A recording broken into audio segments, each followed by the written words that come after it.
So inflammation seems to be a buzzword these days, but do you really know that much about it? Many of us walk around with chronic inflammation and we don't even know it, and it increases our risk of weight gain and every conceivable disease, diabetes, heart disease, and cancer, and even triggers autoimmune problems. So you are not going to want to miss this very important video on the top 10 foods that cause inflammation.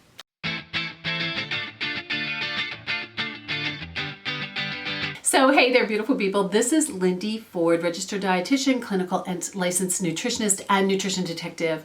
Just please subscribe to this channel, ring that bell, and you'll find out about future videos, and follow me on all of my social media outlets, just all of them. Just follow me. And also, just to let you know, I do counsel patients from all over the country. I just posted a Google review by a lady by the name of Vicky. She is clear across the country, but we had a great relationship and she got some amazing results, and you want to read that on Facebook and Instagram and Twitter. I just posted that. So what is inflammation and why would you want to decrease it? So inflammation is just a normal process of the body, and that is like acute inflammation. Like you sprain your ankle, you're going to get pain and swelling, and you are going to get some heat there, and that actually leads to healing. But just think about walking around on a sprained ankle for 2 years, and that is what's happening in your body. And a lot of times with inflammation, we don't even understand that all these things are happening. We don't know that they're happening in our body, but it's absolutely detrimental to us. That is long-term chronic inflammation. Living in a modern world will create inflammation. Just going out and breathing car fumes will give us inflammation, because it's all about free radicals and oxidative damage and stress. And also, even bigger contributors to that are stress and sedentary lifestyle and smoking and prescription drugs and obesity. Those also lead to chronic inflammation. And that is why a lot of times every time I'm having my patients come in with inflammatory markers that they get from their blood test, because I want to look to see how much inflammation is going on in their bodies. But the biggest contributor to inflammation are foods. And this is going to be 10 foods to avoid. Now, next week, you're not going to want to miss that video, because that is going to be the foods to include to lower inflammation and lower all your risks of diseases and obesity and weight gain. So the very first one is polyunsaturated omega-6 oils. I've talked about this. So those are the corn, vegetable, soybean, canola. It's funny, I looked at a study this morning, and it was praising these oils about, how it reduce heart disease. And guess what? Every single study I've ever read, it has been funded by the oil industry. You throw that study out the windows. The reason for the inflammation that these oils can give is the omega-3 to omega-6 balance is off. I'll link a link below to explain that. But also I lumped in trans fats and partially hydrogenated oils. These are supposed to be taken out of our food supply. I'm still seeing them in the store, so you're going to have to read your labels. If it says any of the omega-6 oils, corn, vegetable, soybean, and partially hydrogenated oils, please treat it like the plague and don't buy it. They're in dressings, they're baked goods, they're in sauces, or cookies, crackers, so many things. So just please avoid them. So number 2 are refined carbs and processed foods. I know that's a no-brainer, but guys, they have the double whammy. They have the double whammy of having those polyunsaturated oils in them, as well as inflammatory grains that raise our blood sugar and create an insulin response. Talk about it in every single video, because insulin is not only just a fattening hormone, but it is an inflammatory hormone, and it is one of the most inflammatory hormones that you can ingest. They're all stripped of their nutrition. So they raise blood sugars, like I said, but also anything in a bag or a box, just avoid, okay? Number 3 is conventional dairy. Not only the growth hormones and the chemicals in conventional dairy, treat them like a plague again. Don't touch them. But the low-fat versions raise blood sugars.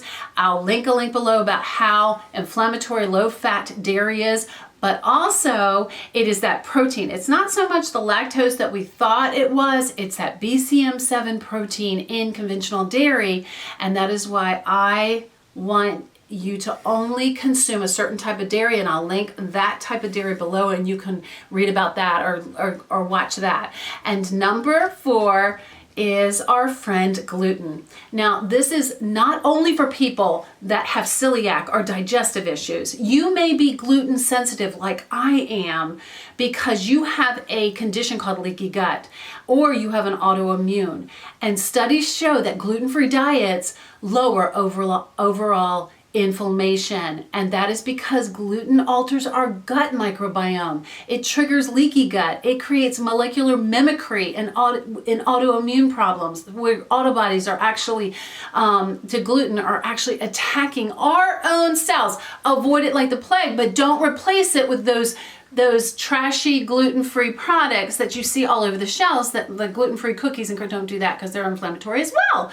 So number 5 is conventional grain-fed animal products. I will say it over and over again. They have more arachidonic acid in them, which increases inflammation in your body, and they also have less omega-3s and less conjugated linoleic acid, which is they are both anti-inflammatory, so only grass-fed, only pure products. So number 6 are artificial sweeteners. They are the equals of the world, which is aspartame, the Splendas of the world, which is called sucralose, and also like sweet and low products, which are saccharin. So please avoid those because they compromise the gut. They also lead to leaky gut. Sucralose is definitely in many studies linked to IBS. They also stimulate your appetite, which increases weight gain, which the more obese you are, the more inflammation you have in your body. Number 7 is alcohol. Now, some is fine. I drink alcohol. I drink it sparingly though. No more than 2 drinks a day for men or 1 drink a day for women. Alcohol is tough on your liver, guys. I'll link a link below on fatty liver. It needs to detoxify alcohol before it is eliminated in the body. And you drink too much alcohol, it is going to lead to inflammation. Number 8 is high fructose corn syrup. And that is in processed foods, especially sodas. We have replaced sugar for high fructose corn syrup in our sodas because it's cheaper. It's just plain cheaper. It's just economics. And so it increases those pro-inflammatory cytokines, which are so instrumental in inflammation. It also increases triglycerides, which are more important to your heart health than cholesterol, triglycerides. So that is what that high fructose corn syrup does. It's in dressings, it's in sauces, it's in so many of your processed foods. Number 9 is charred meats. I know this is a little bit controversial, but I really do believe that we need to be careful about how we are cooking our meats, and because they create inflammatory chemicals like HCAs, heterocyclic amines, and PAHs, PAHs, which are polycyclic aromatic hydrocarbons, as well as AGEs, which are advanced glycation end products. All of those chemicals that these charred meats produce actually create an inflammatory response.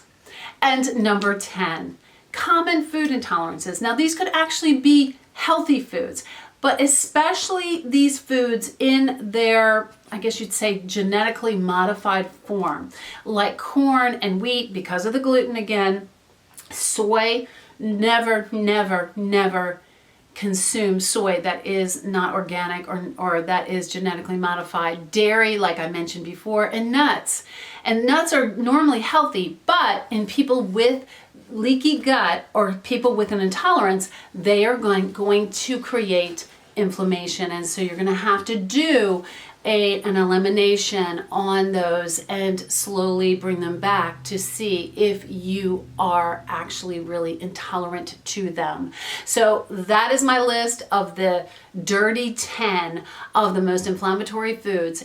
avoid those. And next week, we are going to talk about foods that we should be including almost every single day to lower inflammation. We're not getting away from inflammation unless you stop driving a car.